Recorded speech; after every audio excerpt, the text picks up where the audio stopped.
Cedarfield. Good morning. I'm Florence Brooks. We're just adjusting this a little bit.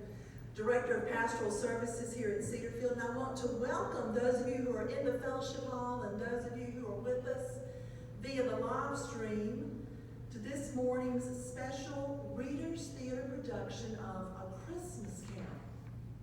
Charles Dickens, unlike other great authors, had the good fortune of enjoying widespread fame and popularity during his lifetime.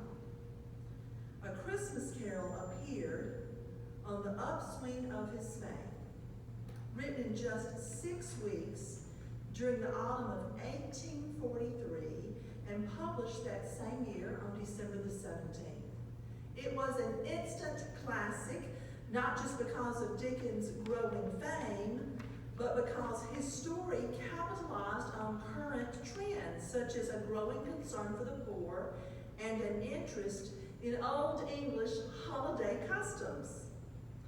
Dickens was a child of the Industrial Revolution who had experienced firsthand the displacement and exploitation it brought about.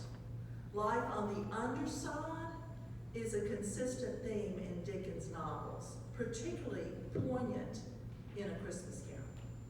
As most of you know, the story turns on the conversion of Ebenezer Scrooge over the course of one night from a cold-hearted miser to an enthusiastic benefactor of those less fortunate than he. We're delighted this morning to present a special Cedarfield adaptation of Dickens' classic. Our deepest appreciation to Elizabeth Scribner and Cheryl Acid for their work in adapting the script for our use, and to Elizabeth Scribner for directing our show, and to our resident and team member volunteers for preparing for today's production. In short, look for Christine Watt as narrator, Don Falls as Ebenezer Scrooge, Madison McClintock as Jacob Marley, Norma McClintock as the first spirit of Christmas Present, Dolly Hintz for the second spirit of Christmas Past, Faith Cotter for the third spirit of Christmas Future, Ned Pebble as Bob Cratchit, Jean Harrell as Mrs. Cratchit, Norma McClintock appears again as Tiny Tim, Ann Williams as Cousin Fred, Craig Watt as Fezziwig, Dolly Hintz as the Gentlewoman, Ann Williams as the boy, Perky Ryan and Margaret Ernstis as the young Cratchit children and businessmen, and all of us as the Greek chorus, and I, Florence Brooks, will be bringing you a song here and there. And now, as they say, on with the show.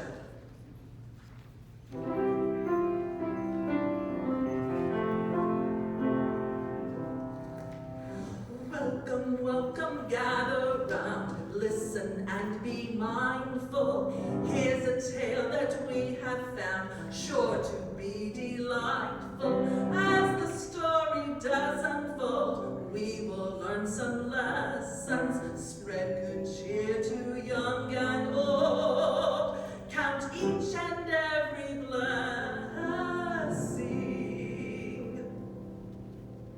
Once upon a time, upon a Christmas Eve, old Ebenezer Scrooge sat busy in his counting house. He barely looked up from his precious money when someone walked in. A Merry Christmas, Uncle. It's your nephew, Fred. Bah, humbug! Christmas a humbug? You don't mean that, Uncle Ebenezer. Oh, yes, I do. Fred, down with a Merry Christmas. If I had my way, every idiot who said Merry Christmas should be boiled in his own pudding. Uncle! Nephew Fred, keep Christmas in your way, and let me keep it in mine. Keep it your way, but you don't do anything at all for Christmas. Let me leave it alone. What good has it ever done you? I have always thought of Christmas as a good time, a kind, forgiving, charitable, pleasant time. And therefore, Uncle, though it has never put a farthing in my pocket, I believe that it has done me good, and I say, God bless it.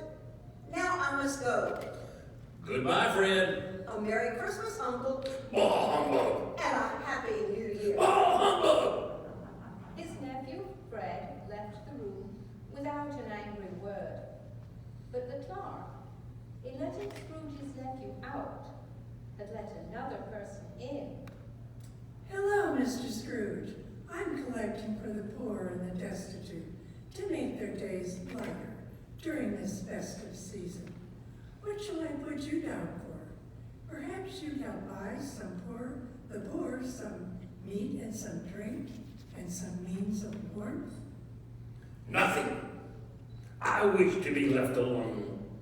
I don't make merry myself at Christmas, and I can't afford to make idle people merry. Oh, many will die. If they would die, they had better get busy doing it. Then Scrooge turned to his clerk, a man named Bob Cratchit. He sneered in derision and said, If you plan to take time off tomorrow for Christmas, you'd better think twice.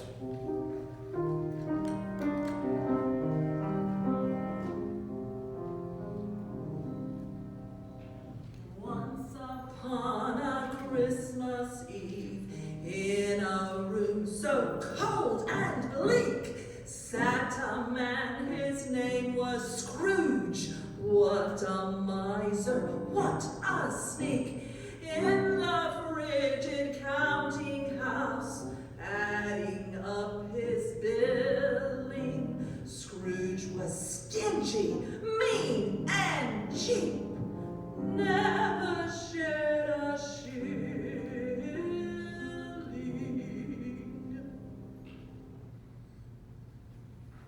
the hour of shutting up the counting house arrived. Scrooge took his melancholy dinner in his usual melancholy tavern and went home to bed. Now it is a fact that there was nothing at all particular about the knocker on the door of his house, except it was very large. And yet Scrooge, putting his key in the lock of the door, saw a face in the knocker. Not a knocker, but the face of his old business partner and friend, Jacob Marley. Marley's face had a dismal light about it, like a bad lobster in a dark cellar. As Scrooge looked at this, it was a knocker again. He said, Bah humbug! Scrooge closed the door with a bang. The sound resounded through the house like thunder. Every room shook, as did every cask in the wine merchant's cellars below. His slam appeared to have separate peal of echoes. Scrooge was not a man to be frightened by echoes. He locked the door and walked up the stairs, not caring it was very dark. Darkness is cheap, and Scrooge liked it. He closed his door and locked himself in, double locked himself in, which was not his custom. He put on his dressing gown and slippers and his nightcap, and sat down before the very low fire to take his gruel. As he threw his head back in his chair, his glance happened upon an unused bell that hung in the room. He saw this bell begin to swing. Soon it rang out loudly,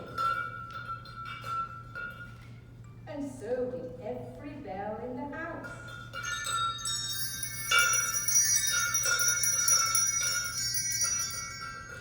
This was followed by a clanking noise.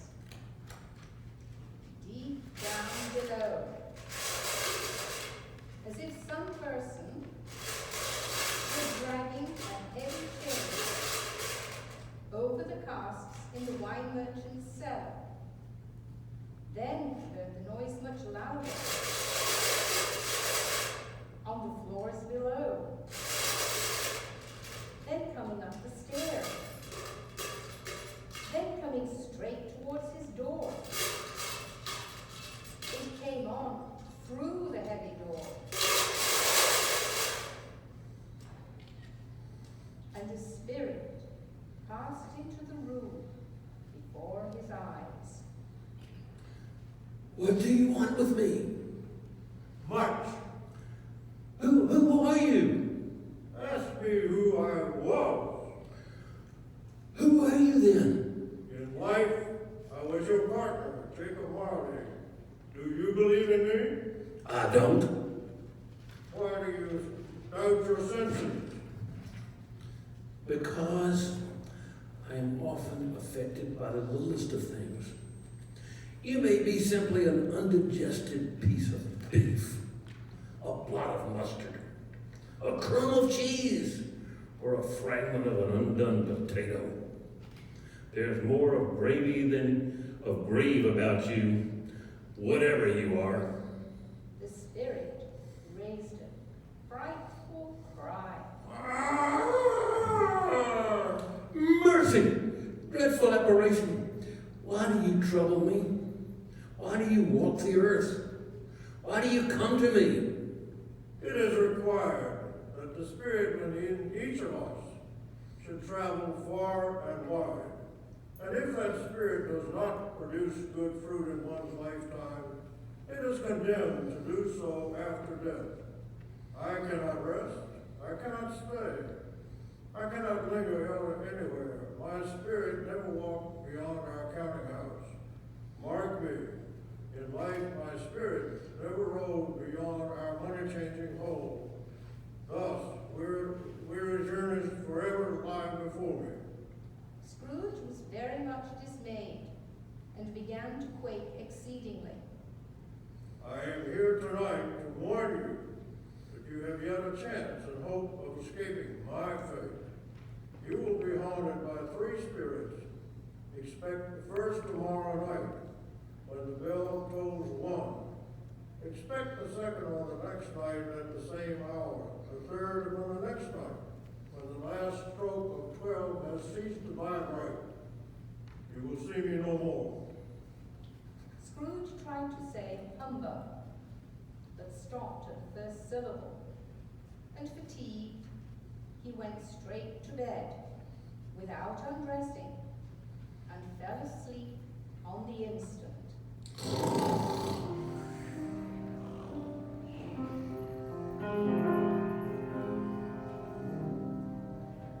Scrooge was in his counting house, loving all his treasure. A lonely, greedy, selfish louse, by any reasoned measure. No goodwill or crust of bread for anyone less fortunate. With Molly's words now in his head, he'll learn what's important.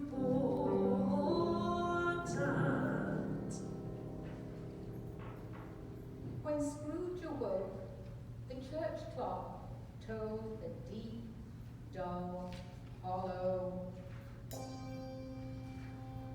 Light flashed out in Scrooge's room upon the instant, and the curtains of his bed were drawn aside by a strange figure, like a child. Scrooge awoke trembling. Are you the spirit whose coming was foretold me?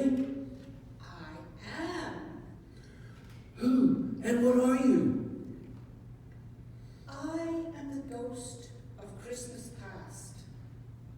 As the words were spoken, Scrooge and the ghost of Christmas past passed through the wall and stood in the busy thoroughfares of a London city.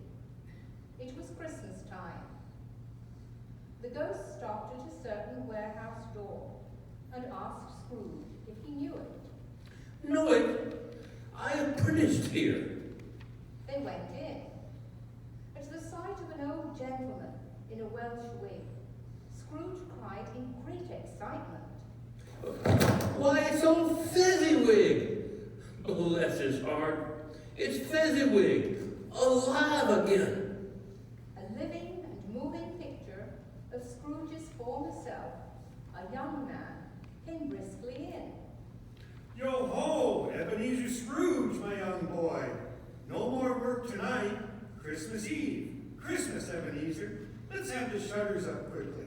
Clear away, my lad, and let's have lots of room here to party. Clear away? It was done in a minute. The warehouse was as snug and warm and dry and bright a ballroom as you could see upon a winter's night. A glorious ball began, and everyone danced and made merry. When the clock struck 11, the ball broke up. Mr. Fezziwig shook hands with every person and wished them a Merry Christmas. It was a small matter to spend a few pounds and greet guests as they came and went. Why does Fezziwig deserve so much praise? Oh, Spirit, Fezziwig had the power to make us happy or miserable, to make our work a pleasure or a toil. The happiness Fezziwig gave was quite as great as if it cost a fortune. If only I were a better man. If only I wasn't so awful to Buck Cratchit, especially at Christmas. I'm a deeply ashamed spirit. Remove me from this place. Haunt me no longer. Scrooge was conscious of being exhausted and overcome by an irresistible drowsiness, and being back in his own bedroom, sank into a heavy sleep.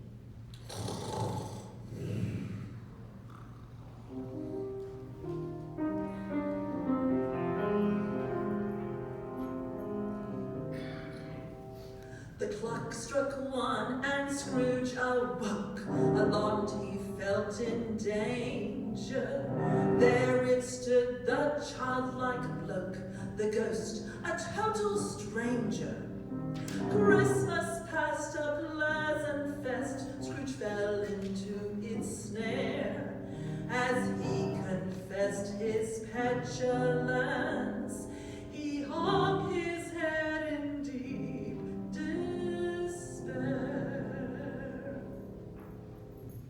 Scrooge awoke in a different bedroom.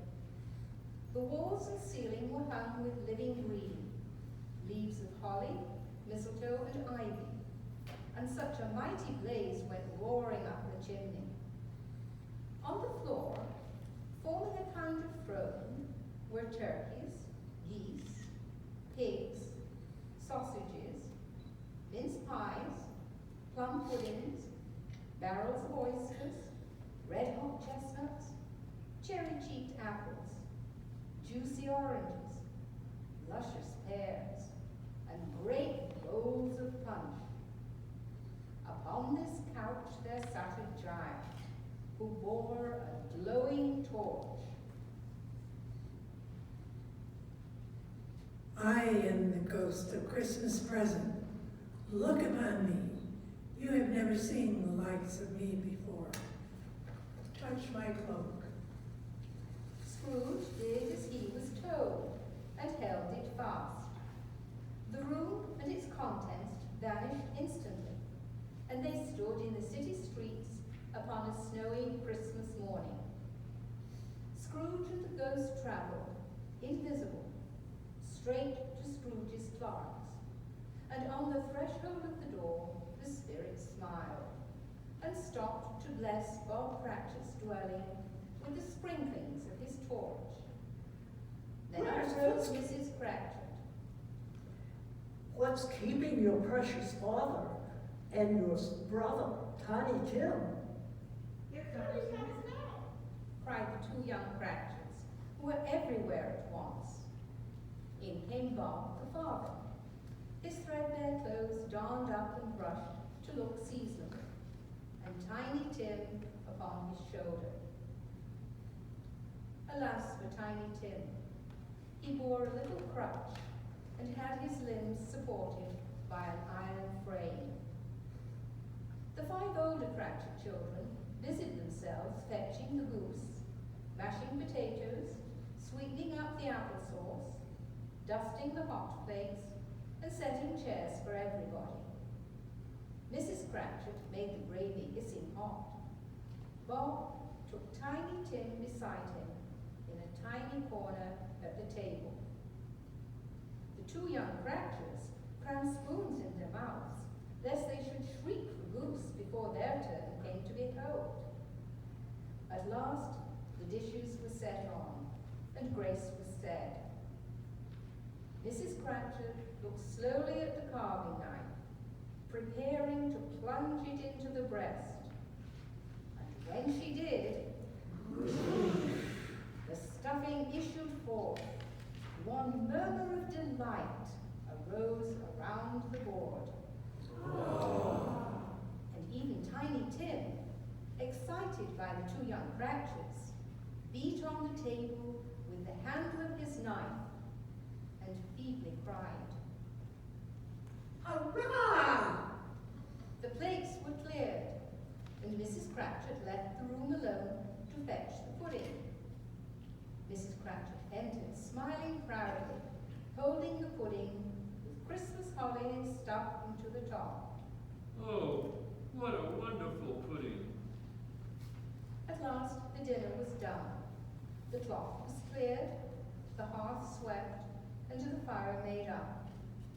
Then all the Cratchit family drew around the hearth, while the chestnuts on the fire spluttered and crackled noisily.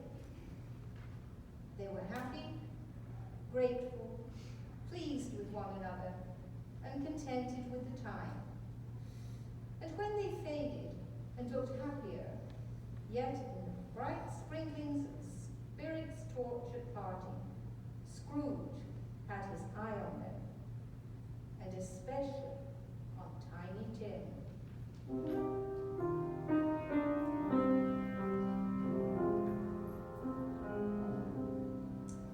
Scrooge is not a family man. Look at all he's missing. Friends and loved ones gather round as he stands there listening. Food and drink and merriment with loved ones at the table. Christmas present shares these gifts. If Scrooge is only able.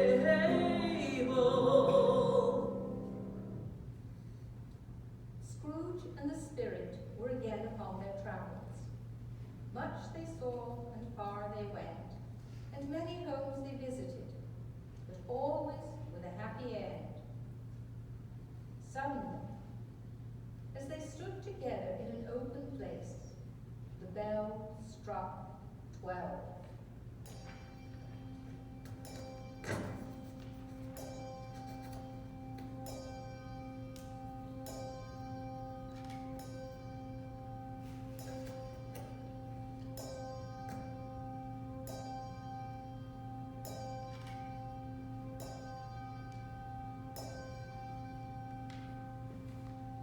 Scrooge looked about him for the ghost and saw it no more.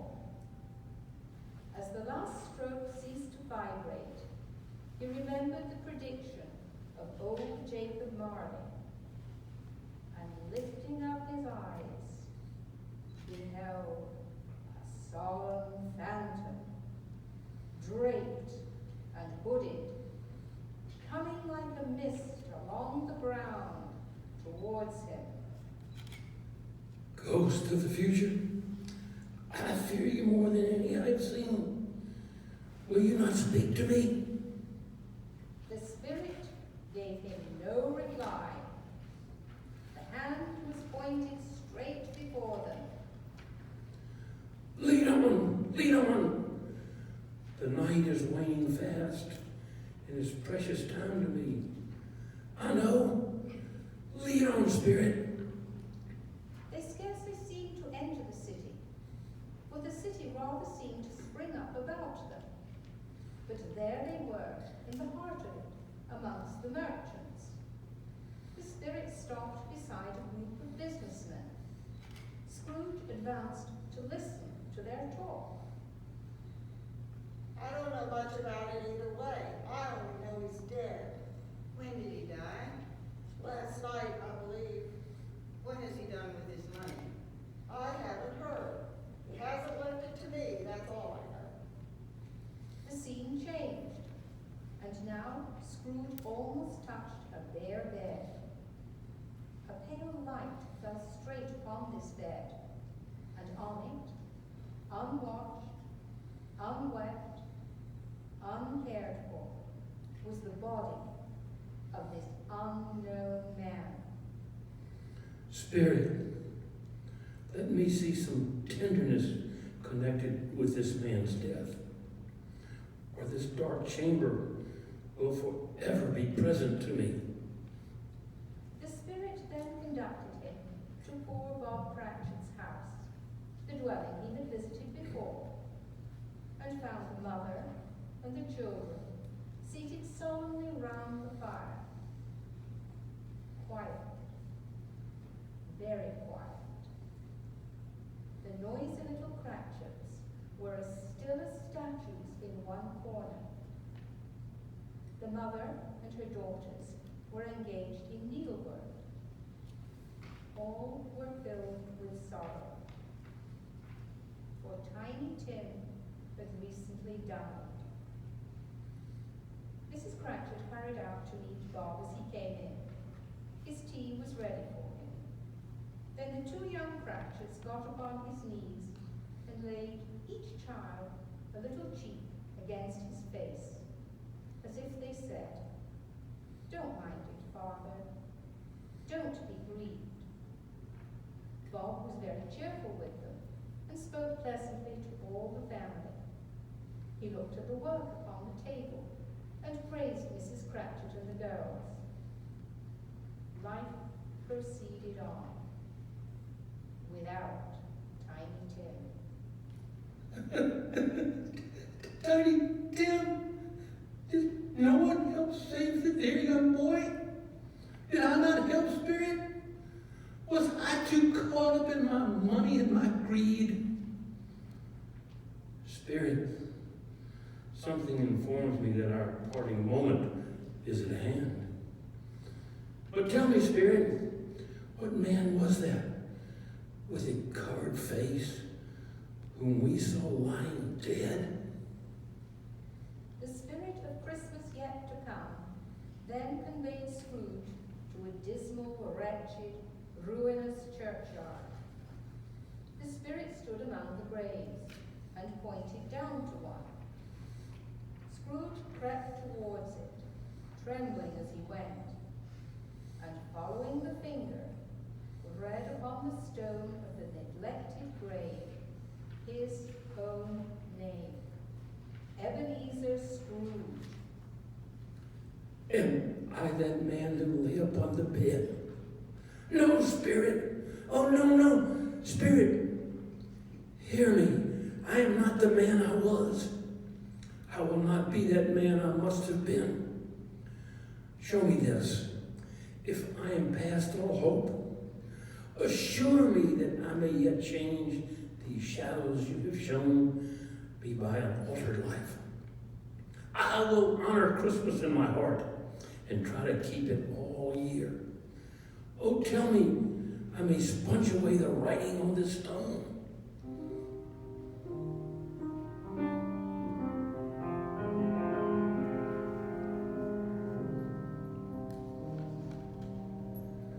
Life is short and not so sweet when you're filled with hatred. None will care and none will mourn when your body lies there dead. Christmas future gives a gift, there can be transformation if you heed the warning sign and live in jubilation.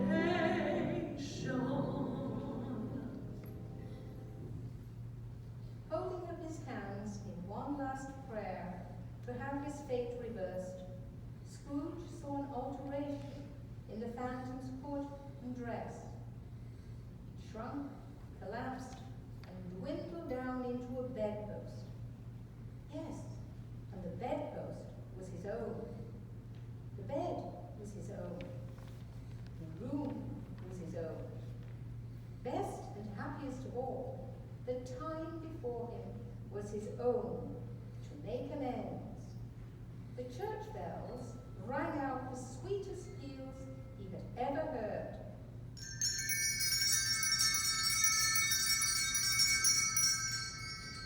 Running to the window, he opened it and put out his head. No fog, no mist, no night. Clear, bright, stirring, golden day. What's today? Cried Scrooge, calling downward to a boy in Sunday clothes. Today? Why, it's Christmas Day. It's Christmas Day? I haven't missed it? Hello, my fine fellow. Hello! Do you know the Poulters in the next street? On the corner? Yes, of course. Oh, an intelligent boy. A remarkable boy. Do you know whether they've sold the prize turkey that was hanging up there? Not the little prize turkey. The big one. The one as big as me. Oh, what a delightful boy. It's a pleasure to talk to him. It's hanging there now. Go get it. Buy it. And tell them to bring it here, that I may give them the directions of where to take it. The boy was off like a shot. I'll send it to Bob Cratchit. He won't know who sent it. It's twice the size of Tiny Tim. Scrooge dressed himself all in his best and went out into the streets, mixing with people pouring forth, and walking with his hands behind him. Scrooge regarded everyone with a delightful smile. He looked so irresistibly pleasant, in a word, that the crowd said, Good morning, sir. Merry Christmas. Good morning, sir. Merry Christmas to you. Scrooge went directly to the office. It was Christmas morning. If he could only be there first and catch Bob Cratchit coming late. The clock struck 9. No Bob. 1/4 past. No Bob. Bob was a full 18 minutes and a half behind his time. Bob's hat was off before he opened the door. He was on his stool in a jiffy, driving away with his pen, as if he were trying to overtake 9 o'clock. Hello? What do you mean by coming here this time of day? I'm very sorry, sir. I'm behind my time because it's Christmas morning. You are. Yes. I think you are. Step this way, if you please. Now, I'll tell you what, my friend. I'm not going to stand for this sort of thing any longer. Go home. Go home to your family now. It's Christmas Day. Bob trembled. A Merry Christmas, Bob. A merrier Christmas, my good fellow, than I have given you for many a year. I'm going to raise your salary and endeavor to assist your struggling family. Scrooge was better than his word. He did it all, and infinitely more. And to Tiny Tim, who did not die, he was a second father. He became as good a friend, as good a master, and as good a man as the good old city knew. Some people laughed to see the alteration in him, but his own heart laughed, and that was enough for him. And it was always said of him that he knew how to keep Christmas well. May that be truly said of us and all of us. And so, as Tiny Tim observed, God bless us, everyone. God bless us, everyone.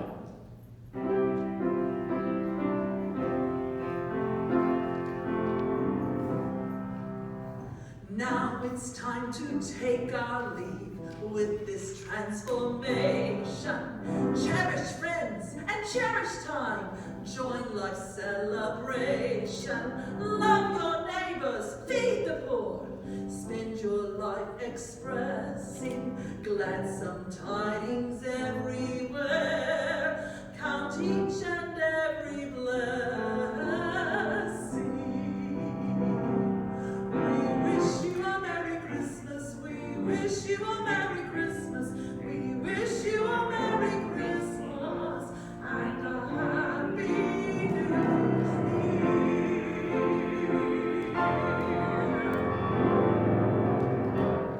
Thank you all.